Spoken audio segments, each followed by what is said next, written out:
warahmatullahi wabarakatuh. Waalaikumsalam. Perkenalkan, kami dari kelompok 2 yang beranggotakan saya sendiri yaitu Muhammad Rafli Abdul Razak dengan NPM 123111039 dan rekan saya. Ya, dengan saya Raffi Ramdhani dengan NPM 223111016. Selanjutnya saya Rifal Ali Mufikin dengan MPM 223111017. Kami di sini akan mempresentasikan hasil dari proyek kami, yaitu menganalisis harga mobil berdasarkan data spesifikasi kendaraan. Data yang kami dapat yaitu judulnya itu Car Price Prediction and Vehicle Specification yang berasal dari Kaggle. Lanjut. Nah, latar belakangnya itu harga mobil itu merupakan salah satu aspek penting dalam industri otomotif yang dipengaruhi oleh berbagai faktor, seperti merek, tahun produksi, jarak tempuh, dan spesifikasi kendaraan. Dalam penelitian ini digunakan dataset berbentuk tabular atau CSV yang berisi data terkait mobil beserta harga jualnya. Dataset ini dianalisis untuk memahami pola serta hubungan antar variabel, sehingga dapat digunakan sebagai dasar dalam melakukan prediksi harga mobil menggunakan pendekatan machine learning. Next. Nah, adapun tujuannya yaitu untuk melakukan pre-processing data guna memastikan kualitas dan kesiapan data sebelum dianalisis lebih lanjut. Selain itu, dilakukan juga exploratory data analis atau EDA untuk memahami karakteristik serta pola yang terdapat dalam dataset.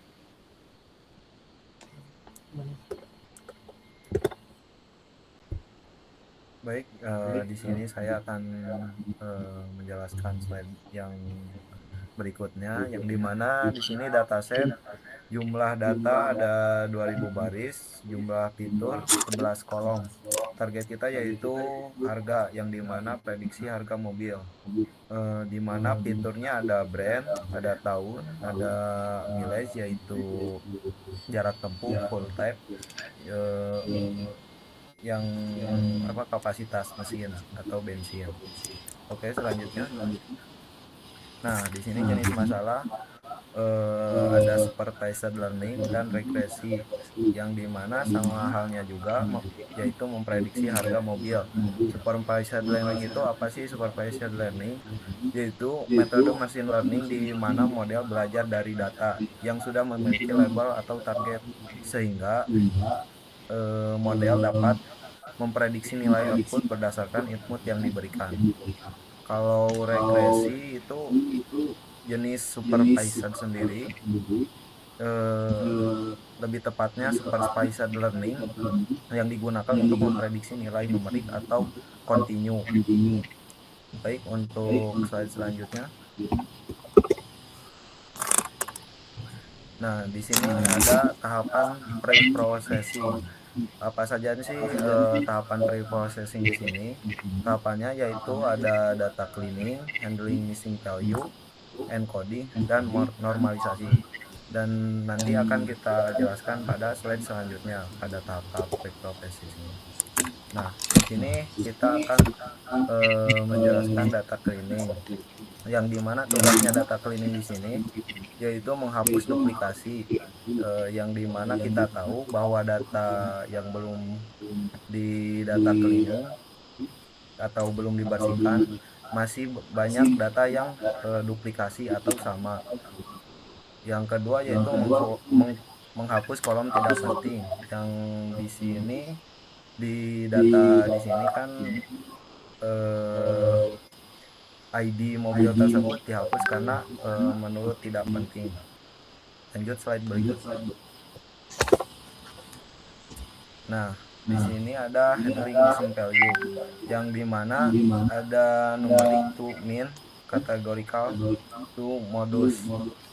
Kita jelaskan untuk numeric dokumen, yaitu kalau data berbentuk angka, kita isi nilai kosong dengan rata-rata. Rata-rata maksudnya rata-rata dari data tersebut, dari kolom tersebut. Nah, untuk categorical to modus itu kalau datanya terbentuk kategori teks, kita isi dengan nilai yang paling sering muncul di data tersebut. Nah, selanjutnya kita ke slide berikutnya. Nah, di sini ada encoding yang dimana ada tahapan mengubah data kategori menjadi numerik dan menggunakan one hot encoding. Nah, di sini untuk mengubah data kategori menjadi numerik karena pada model itu membaca hanya angka numerik, numerik karena dia tidak bisa membaca teks. Untuk menggunakan on-hot encoding, yaitu teknik dalam machine learning untuk mengubah data kategorikal, yaitu teks tadi, menjadi bentuk numerik agar bisa diproses oleh model. Untuk selanjutnya, nah di sini saya normalisasi diberikan kepada rival. Oke, selanjutnya bagian normalisasi ya. Normalisasi itu adalah yang normalisasi yang kami pakai itu adalah menggunakan min max scaling dan range data menjadi 0 sampai ke 1.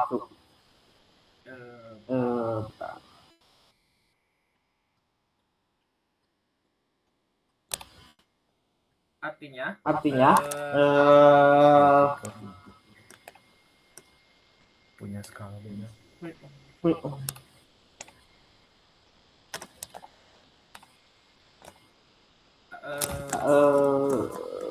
Membuat kenapa sih range datanya menjadi 0 ke 1? Misal di sini ada 0,5 di data ini kan kalau nilai jadi 0,90, 0,15, 0,35. Untuk price-nya jadi 0,28, 0,67. Jadi normalisasi itu mengubah angka menjadi bukan mengubah angka, mengubah data menjadi 0 ke 1, 0 sampai 1. Selanjutnya bagian EDA ya, distribusi harga. Nah ini grafik yang ini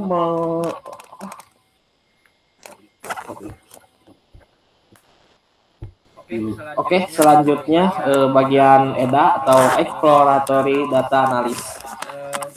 Untuk pertama distribusi harga ya, penjelasannya di sini kami menggunakan histogram.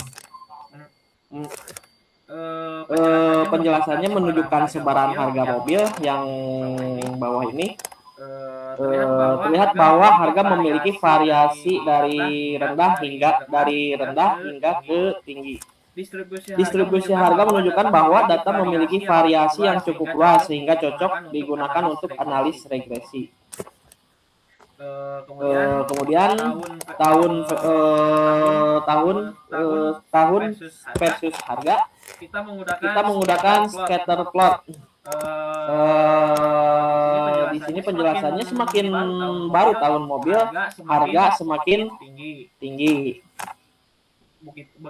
Begitupun sebaliknya.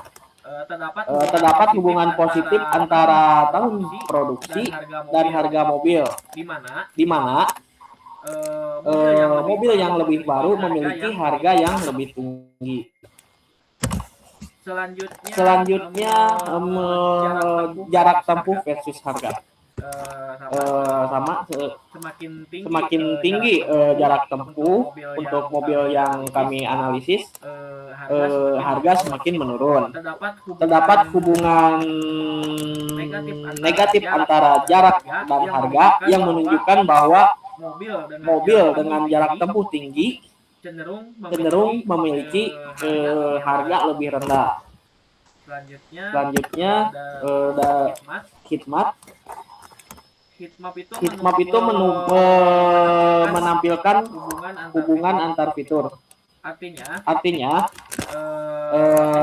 engine size atau ukuran mesin sama kekuatan horsepower-nya berpengaruh ke harga.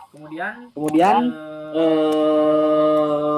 model tahun positif ke harga, jarak negatif ke harga. Heat map ini menunjukkan bahwa beberapa fitur seperti engine size, horsepower, dan tahun produksi memiliki korelasi positif terhadap harga, sedangkan jarak memiliki korelasi negatif.